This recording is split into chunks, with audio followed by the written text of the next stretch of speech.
Welcome to the Money Watch podcast. Yeah. It's Thursday, March 23rd, and we are so delighted that you are joining us. I'm Jill Schlesinger, CBS News business analyst, certified financial planner. He is Mark Talercio, also a certified financial planner and the executive producer extraordinaire. Hey, Mark, how you doing? Bene, you too? I'm doing pretty well.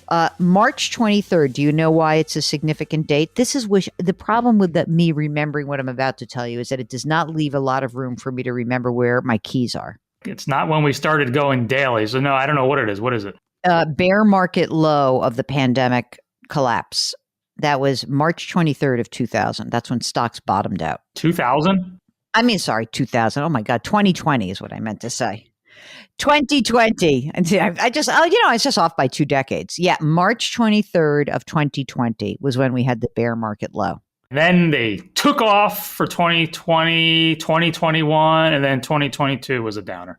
Yeah, it's a downer. And a lot of volatility. Everyone's really nervous. But as I tried to explain to everybody that when you all get nervous, I tend to zen out because I don't know, we're going to get through everything. It's going to be okay. The sun will come out tomorrow, just like Annie said. Mark, it is 1 week to go before our big webinar with Ed Slott. Are you prepping for it? In terms of what we're going to do with Ed, no, not really, because we've spoken to Ed so many times over the years. I mean, how many years we've been doing this and how many times we usually talk to him at least twice a year. So no, I don't know. I don't feel like I need to prep for Ed specifically. Karen and I have been doing a lot of practice and rehearsals. In fact, the day we're recording this tonight, she and I are connecting with a few other people just to see how it goes.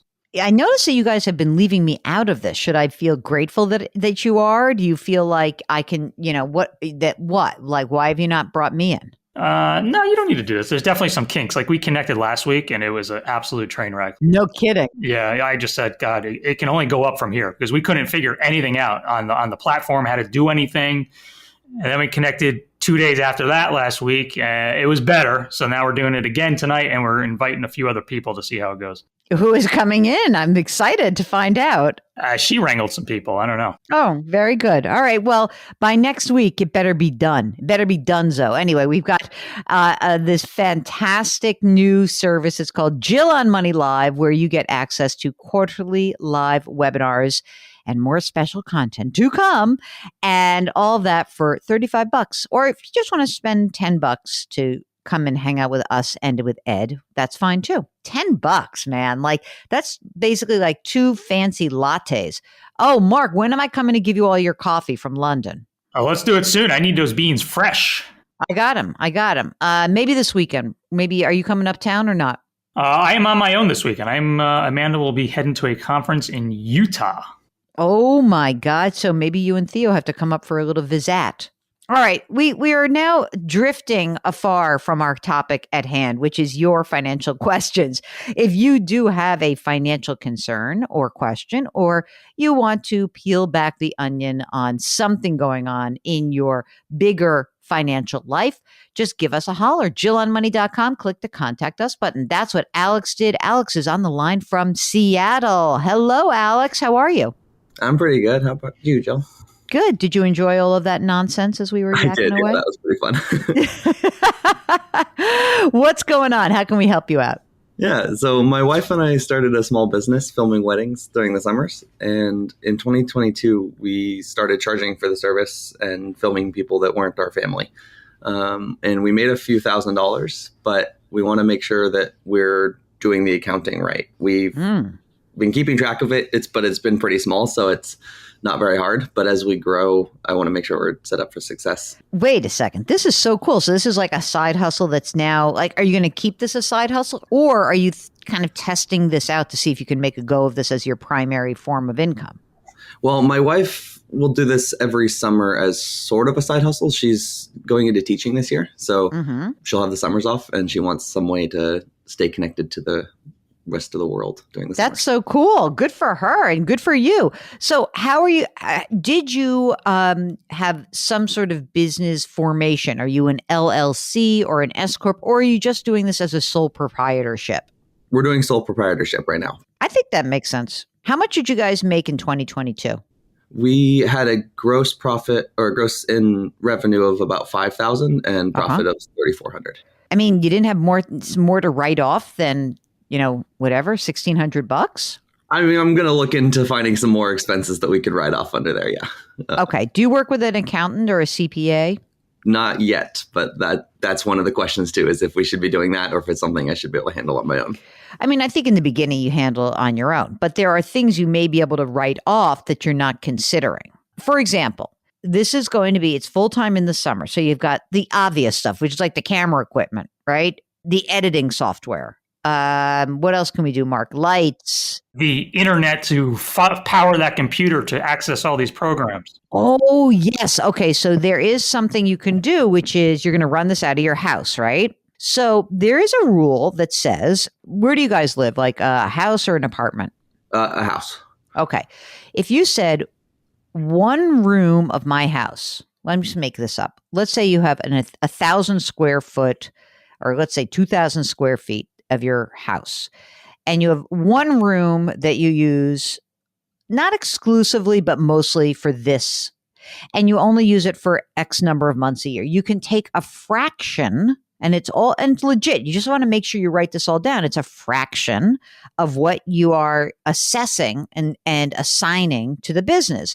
So it's like, well, it's this one room, it's an office, which is, 12% of the living space of my house. So now I can say, okay, well, I'm using that, but I'm not using it full time. I'm using it 3 months a year. So then, you're taking 3/12 of the expenses associated with that one room of your house. I know this sounds silly, but it becomes big money when you actually, if you're making a lot of money, this can start to turn into real money. Okay. So now you don't have to do that right now. What about transportation to the events? Yeah, we use our personal car. Fuel. You can write off fuel and like there's a mileage write off. Tell me about what you guys. So she's a teacher, right? How much does she make? She'll make about 83,000 when she starts full time. And how much do you make, Alex? My base salary is 134,000 or 234,000. Oh, whoops! Yeah, how you just did that. Whoops. Okay, so you guys, and you have kids? No, but we're gonna start soon. Okay. Do you guys both have retirement plans through work? I'm not sure what hers looks like as a teacher since she's just starting. You should probably get a pension. You max out? I do, yeah. I also use a mega backdoor Roth. Wow. Okay. And what about, so when your wife starts, she'll probably have a pension. Listen, it's possible also if you want to make this money go away, she could make a retirement contribution on her self-employment income. Oh, really? Okay. Yep. Because what happens if this year, if she's going to do this full time, if this year she makes like 15,000, we could open a SEP IRA. So, but I think for the time being, you're doing what you should be doing. You've got the gross, you've got, you're pulling the expenses out as this start, and I just think, this is one of those things that I bet it's going to start making more money as she focuses on it.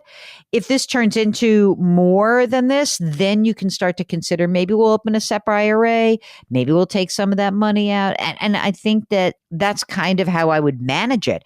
And interestingly, it's a way for you to put even more money away. I don't think that, if you have kids, you may not want to do it as all retirement, but, you could put a few shekels into the coffers for the 529. But I think that it sounds like you're doing everything right. If it becomes something more than this, if it's just $5,000 a year, you probably don't need anyone to help you from an accounting standpoint. But if this starts to become more than, I don't know, what's the right level, Mark, where he should think about getting professional assistance? If he feels like he needs it, then maybe, $15,000, $20,000. If he feels like he needs it, I think, if he's comfortable, he can still do it on his own, but that's up to him. Are you using any of the various software programs out there for, like the accounting programs that are out there to manage everything? I've been looking at them, but they're all pretty expensive for how much money we're making. We use a system called Honeybook to book our weddings. They do all the contracts for us, and that's pretty cheap. And they have very low level accounting in there. And that's basically all we've been using right now. There's one out there. Check it out. It's called Wave, like wave your hand. It's called Wave. They have a version that's free. And I think it might be good for what you need right now. You can do all your accounting, you can do all your invoicing, all that, and it's free. Obviously, they take a cut of the payments that come into you. But other than that, as far as tracking all of your expenses and everything, it's all free. Oh, very cool. Yeah, that sounds like it would work well. All right. I think, I don't know. I have a feeling this is going to take off. I just do. I can't tell you why. It grew a lot last year, and I think it's going to grow more this year. Absolutely. What is the worst thing you've seen at a wedding? That's the most interesting. By the way, have you seen any like really embarrassing things or things that you would be shocked at? Like, I want to know what you've seen. Nothing too crazy. We did go to a wedding in a barn, and that was pretty rowdy. That was a lot of fun. Really? Yeah, it was like a family barn that they turned into a wedding venue for this couple. Mark, have you ever been at a wedding where something embarrassing happens? I've been at a couple. I will tell you that I've had a couple. My sister was at a wedding where the mother of the groom and the mother and the bride got into a shrieking fight as all the bridesmaids were getting their makeup done, which culminated, I believe, in a slap, which, yeah, so that's exciting. I also know someone who was at a wedding and they called it off at 5 minutes before. Yeah, that's so dramatic. But you know what? I always feel like that takes such guts. Yeah. Like if you really, like that big wedding machine is moving forward and oh my God, that takes guts. It's good that they do that because that whoever called it off knows it's not going to work. Exactly. So listen, if everyone listening here, we want to hear any sort of interesting wedding stories, and maybe Alex, we can give you some warning signs if like you're setting up and all of a sudden you're seeing what's going on. Do you have any other questions for us about your other financial life, like your real hardcore? It sounds like you're doing a great job. You're saving a lot of money and things are good. Is there anything we can help you out with? We're doing pretty good. We just bought a house about 3 weeks ago. Congratulations. Thank you. It's definitely the most expensive thing we've ever bought. That actually reminded me that I want to make sure that our personal assets are separated from the business if we ever were to have a problem with it. Now, our contracts say that our liability is limited to the entire cost that we're charging for the wedding, Well, I mean, the other thing you can do is you could get like beef up. You should talk and see if you should get a beefed up umbrella policy. Just in case. Umbrella insurance is very cheap to get, and it may help shield you. And then if this thing really starts to go, meaning like, you're making money, you probably do want to make it an LLC. You can kind of shelter the business, at least separate the business from your personal life. It doesn't really get treated any differently for tax purposes, but it does give you like a shell and a separation from like Alex and wife's real life and then business life. So that I think is worth doing. But again, at $5,000, I wouldn't like get involved. I really wouldn't. Okay. Wait for that higher level. Yeah. Let's see what I feel like. I do think that something's good going to happen for you guys this summer. I have a feeling. How much was the house in Seattle? I'm guessing it was a pretty penny. Oh man. Yeah. It's 2,100 square feet and it was 1.3 million. But you know what? We moved here from New York a year ago, and I think in New York, this place would have cost like 20 million. So what is it? Describe it. I want to hear. Oh, it's a 3-story townhouse right across from the zoo. Ooh. It's pretty great. We wish you the best of luck. How did you, what was the mortgage rate on this? 5.375. And what did you do? A fixed or a variable? We got a fixed. We negotiated them down using a competing variable, though, which was pretty lucky. Oh, all right. So that's good. So, I mean, and you love it, and so far so good? Yeah, absolutely love it. I'm so happy for you. It's the right size and everything. Great. Fantastic. We wish you the best of luck. It's Alex in Seattle. He's going to film some weddings and tell us some great stories on the other side. Thanks for joining us. And if you are starting a new business, if a side hustle is becoming more of like a main hustle, you may want to think about buying my new book, The Great Money Reset. I talk a lot about what you should be thinking about if you want to start a business, if you're thinking of trying to really test out the concept. There's a really important part of the book that focuses on that. So The Great Money Reset, we will then direct you to various places where you can buy the book. 10 bold steps to turn chaos into opportunity. Just go to JillOnMoney.com. Hey, while you're there, if you've got a financial question, just hit the Contact Us button. We'll get your note, and Mark does everything else. Mark Talercio, that's him. He's the co-host, and he is also the executive producer of Everything in My Life, and I'm very grateful for him. I am also grateful for Karen Kranick, who is our web queen, listener turned web queen. Boy, has that been an amazing thing that we have stumbled upon. And we are distributed by Paramount Global. We drop our episodes every Tuesday and Thursday. Do something nice for someone else today. Change your work, change your wealth, change your life. Thank you for listening. We'll talk to you next week.